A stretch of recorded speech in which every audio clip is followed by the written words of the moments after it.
It was past the mid of a summer night in the old Jago.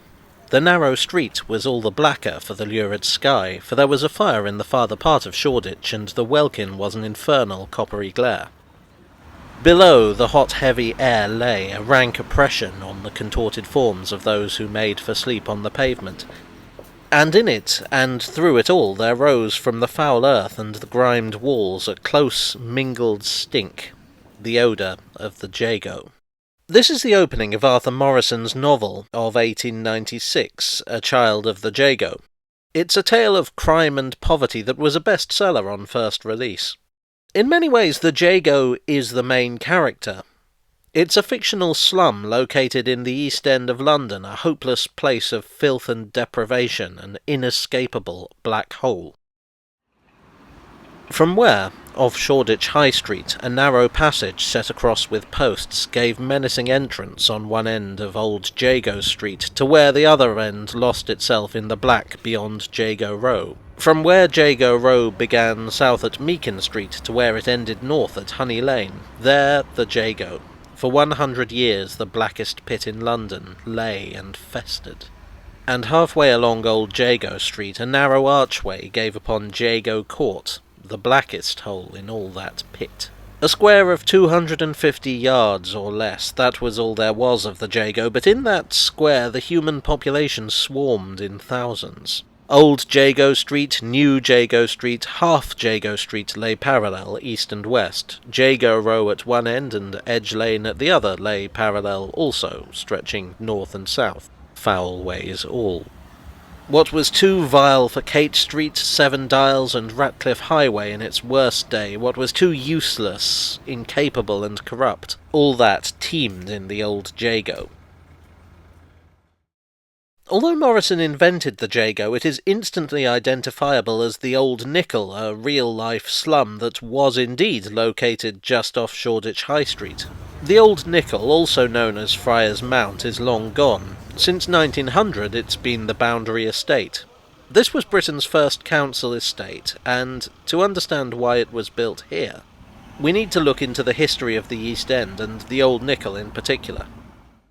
To many Londoners in the 19th century, the East End might as well have been the Wild West. A Child of the Jago was just one of many Victorian novels that used the poverty of the East End as a sort of horror story. Charles Dickens couldn't get enough of it. The Industrial Revolution had brought with it the demand for an urban workforce, and the coming of the railways had facilitated movement from the countryside to the cities, forcing the working class into crowded slums. The railways that brought them there also reduced the amount of living space available because it was cheaper to knock through the slums than the wealthier quarters of the city. It almost goes without saying that these slums were overcrowded and poorly maintained, hotbeds of crime, disease and alcoholism. The Old Nickel was among the worst of these slums. By the middle of the 19th century, the square of 250 yards or less was densely packed with dwellings. How many dwellings appears to be a matter of some debate. I've seen some figures put it at around 500, and some as high as 1,400. The difficulty lies, I suppose, in classifying a dwelling. Residents would typically rent 1 or 2 rooms, perhaps a basement, sometimes with as many as 5 people living in a single room. To call the buildings jerry-built is to besmirch the name of Jerry. These things were so poorly constructed that the mortar used to build them was part mud and never fully dried out. It was known as billy sweet. Landlords could wring even more value out of their property by not bothering with repairs. It wasn't like their tenants would take them to court. While the housing wasn't up to much, the district could boast 12 pubs. The mortality rate was 4 times the London average, with the infant mortality rate standing at 1 in 4. The Illustrated London News described it as but one painful round of filth, vice and poverty huddled in dark cellars, ruined garrets, bare and blackened rooms, reeking with disease and death, and without means even if there were the inclination for the most ordinary observations of decency and cleanliness. The Industrial Revolution had brought with it the concept of the self-made man, and the notion that poverty wasn't really a problem, because you could just get out of it if you worked hard enough. This was the origin of the phrase, the idle poor. If you were poor, you had no one to blame but yourself, which was great if you were a lazy politician or an industrialist who didn't like paying too much for his workers. That's not to say that no one cared. The aforementioned Charles Dickens teamed up with banking heiress and philanthropist Angela Burdett Coutts to draw up a plan for the total reconstruction of the East End, and Burdett Coutts ploughed a considerable amount of her considerable fortune into improving local conditions. Physicians such as William Duncan and John Thresh gave evidence that impoverished conditions in industrial cities fueled disease and death, often preventable. A better understanding of epidemiology as the century went on led to the realization that epidemics incubated in the slums could easily spread elsewhere, with no regard to wealth or class, which certainly caught people's attention. If the influential members of Victorian society couldn't be moved by accounts of poverty and sickness, there were plenty of churchmen willing to play on their fear of immoral behaviour. Reverends Andrew Mearns and Arthur Jay did much to publicise the poor attendance at worship and prevalence of vice in London's slums, but also pointed out that it was an inevitable result of conditions where the state of the soul took a distant second place to the need to survive from day to day. Incidentally, Reverend Jay provided the inspiration for A Child of the Jago when he invited Arthur Morrison to tour the Old Nickel. Perhaps the most concerning for the social order was the rise of radical politics. Friedrich Engels and Karl Marx pointed to conditions in London as being fertile grounds for revolutionary thought. Something had to be done. The 19th century saw a number of acts brought into law. In 1848, the Public Health Act put responsibility for sanitation squarely on the local authorities. In 1866, the Labouring Classes Dwellings Act gave local authorities the ability to perform slum clearances. By the middle of the 1880s, the concept of the laissez-faire approach to working-class housing conditions was in decline. In 1889, the London County Council became the governing body for the entire city. The 1890 Housing of the Working Classes Act increased the powers of local authorities in London, so they could not only clear slums, but build houses to replace them. A 1900 Act broadened the scope of the 1890 Act to cover the whole country. Reverend Jay lost no time in petitioning the London County Council to redevelop the Old Nickel as soon as the 1890 Act came into force.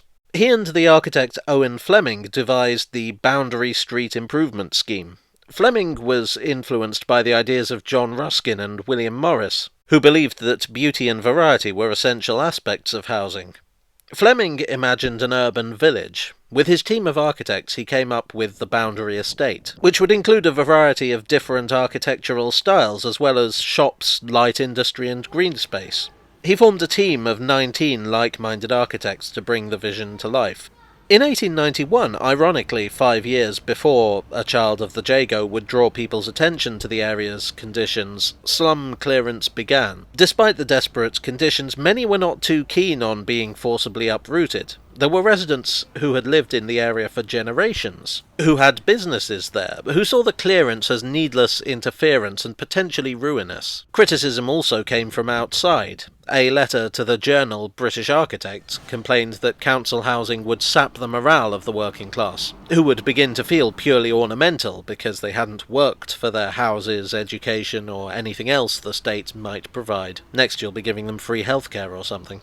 Nevertheless, demolition proceeded as planned. The rubble of the Old Nickel was buried in a shallow grave, forming a raised mound in the centre of Arnold's Circus, topped off with a bandstand. The Arnold, after whom the circus was named, was Sir Arthur Arnold, chair of the London County Council. On the 3rd of March 1900, the Prince of Wales declared the new Boundary Estate, Britain's first council estate, officially open. The new flats were a vast improvement on what had come before, with more space, more light, and much better build quality. But this came at a price.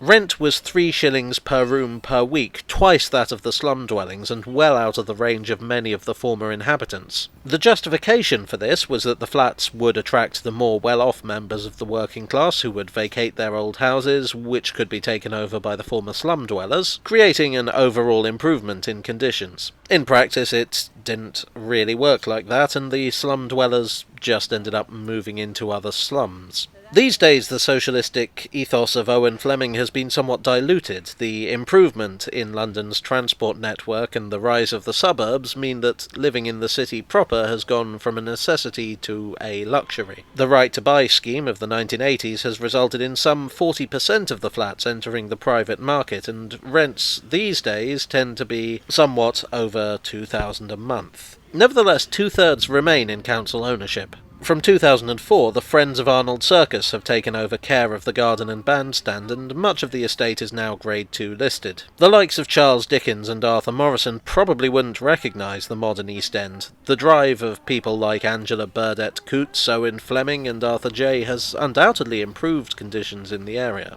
even if it has driven property prices out of the reach of the sort of people they aim to help. It seems that, to misquote the final line of A Child of the Jago, there was a way out, to make things better.